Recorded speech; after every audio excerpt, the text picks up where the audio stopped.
Video ini dipersembahkan oleh Bandung Studi Club, Smart Friend, dan Khan Academy. Ya, sekarang kita akan mencoba untuk menyelesaikan beberapa masalah dari integral garis. Dan misalkan kita punya suatu integral garis ya, pada kurva C, yaitu ini berbentuk tertutup ya. Dia memiliki nilai x kuadrat tambah y kuadrat dikalikan dengan dx, lalu ditambahkan dengan 2xy dikalikan dengan dy. Dan kurva C kita akan dapat didefinisikan pada parameter x ini sama dengan kosinus t dan y ini sama dengan sinus t ya. Dan ini bakal berlaku untuk t sama di antara 0 sampai 2V. Jadi secara esensial ini adalah suatu bentuk lingkaran pada bidang xy di sini. Dan kita akan coba lihat apakah kita bisa mencari nilai dari integral ini secara sederhana ya. Oke, jadi ini bentuknya adalah integral garis, tapi kita tidak melihat ada dr di sini ya. Jadi kita belum bisa lihat ini adalah integral garis vektor di sini. Tapi kita bisa lihat kalau ini adalah bentuk lain untuk menuliskan suatu integral garis vektor ya. Oke, kita punya di sini R dari T. Ini adalah kurva kita. Kita nggak perlu menuliskan parameter kita ya. Kita langsung aja punya di sini XT pada I ditambah dengan YT pada J. Dan jika kita mau cari turunannya terhadap T, maka kita punya dx per dt ini pada I, lalu ditambah dengan dy per dt pada J. Ini sudah kita lihat berkali-kali ya di video-video sebelumnya.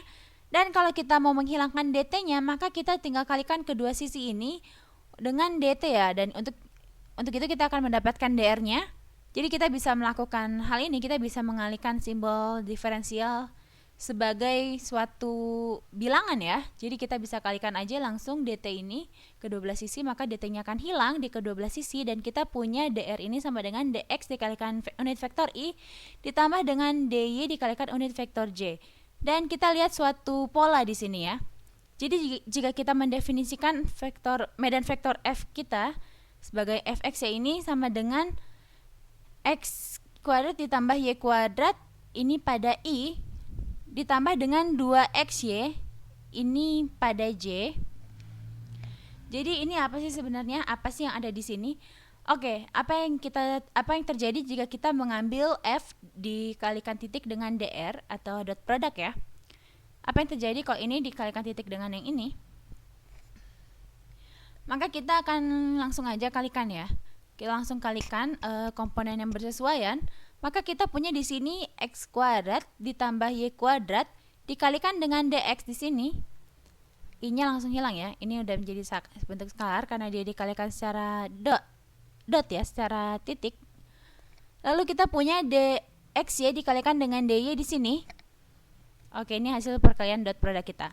Dan lihat di sini ini bentuknya identik dengan yang ada di atas ini ya. Jadi integral garis kita bentuknya kita rubah sedikit ya. Jadi kita bisa mendapatkan atau kita bisa mensubstitusi bentuknya menjadi f.er di sini karena bentuknya sama dengan soal yang kita punya ya. Dan kita akan mencoba menyelesaikan integral ini tanpa perlu menghiraukan parameter x dan y yang kita punya ya. Sekarang kita lihat pada bentuk di sini, jika kita punya medan vektor di sini, maka ini merupakan bentuk komponen x kita dan ini adalah komponen y kita. Dan ini merupakan komponen x pada dr. Ini merupakan komponen y pada dr ya. Jadi kita secara langsung tahu kalau misalnya medan vektor ini ada kita akan mengambil integral pada medan vektor ya di sini. Dan sekarang kita lihat apakah f ini suatu bentuk yang konservatif. Syaratnya untuk bentuk f sebagai bentuk yang konservatif adalah f ini sama dengan gradien ya, gradien dari f besar, gradien sebuah skalar. Jadi kita lihat apakah kita bisa menyelesaikan f ini pada medan skalar.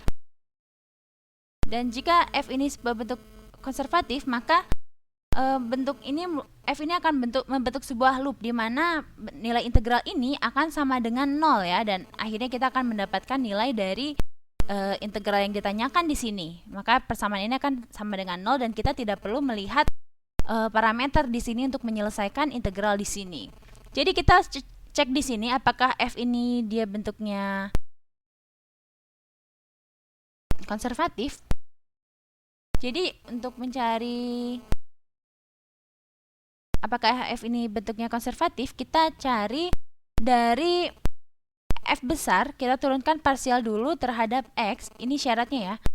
Jadi bentuk f besar yang diturunkan terhadap x ini bentuknya harus x kuadrat ditambah dengan y kuadrat. Dan kita juga punya syarat di mana turunan parsial dari f besar terhadap y ini bentuknya sama dengan 2xy.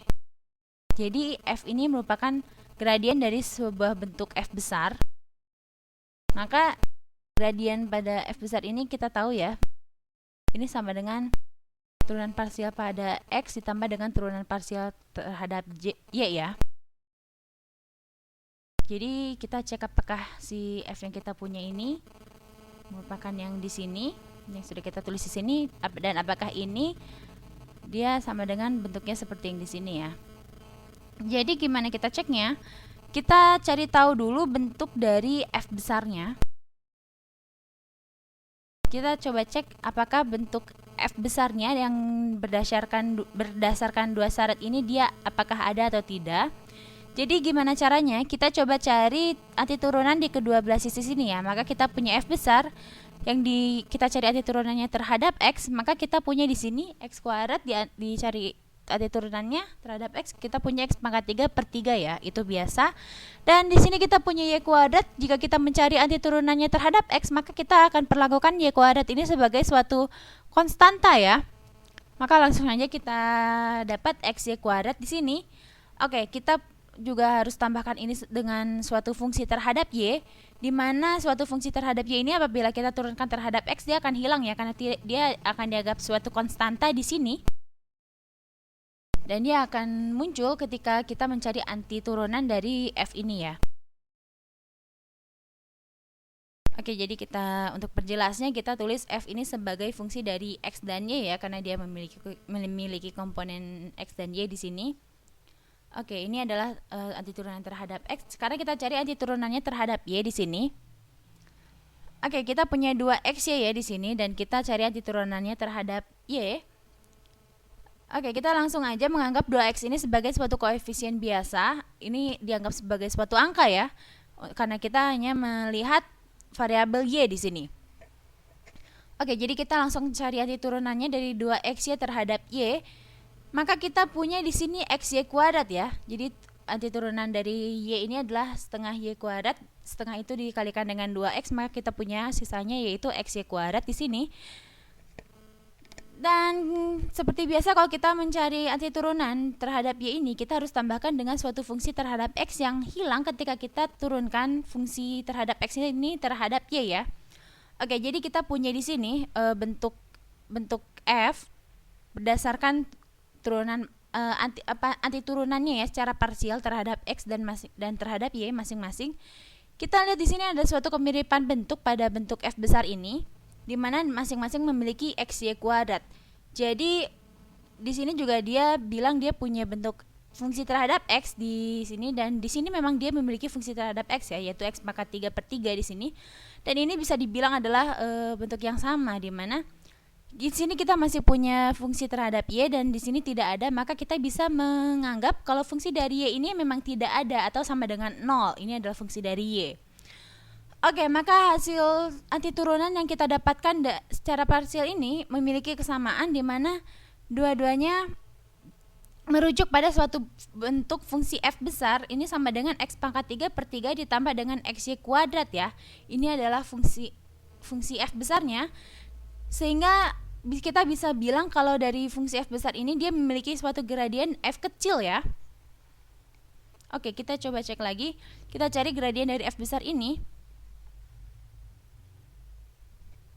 Oke, jangan lupa kita harus menambahkan vektornya ya di sini ya. Untuk menunjukkan ini adalah vektor.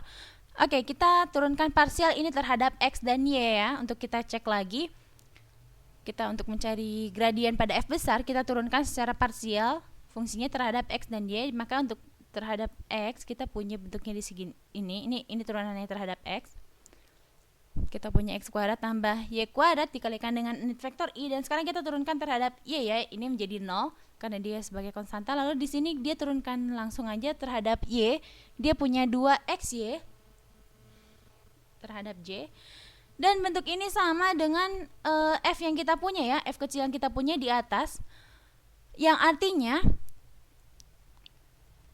ini sudah terbukti ya kalau F ini merupakan gradien dari suatu fungsi F besar di sini, sehingga kita bisa bilang F ini berbentuk konservatif dan di sini terjadi suatu loop tertutup ya. Jadi ini adalah integral loop tertutup dari integral garis, dan hasil dari integral ini sama dengan 0. Kita selesai sampai di sini tanpa harus mengecek parameter yang kita punya di sini. Video ini dipersembahkan oleh Bandung Study Club, Smart Friend, dan Khan Academy.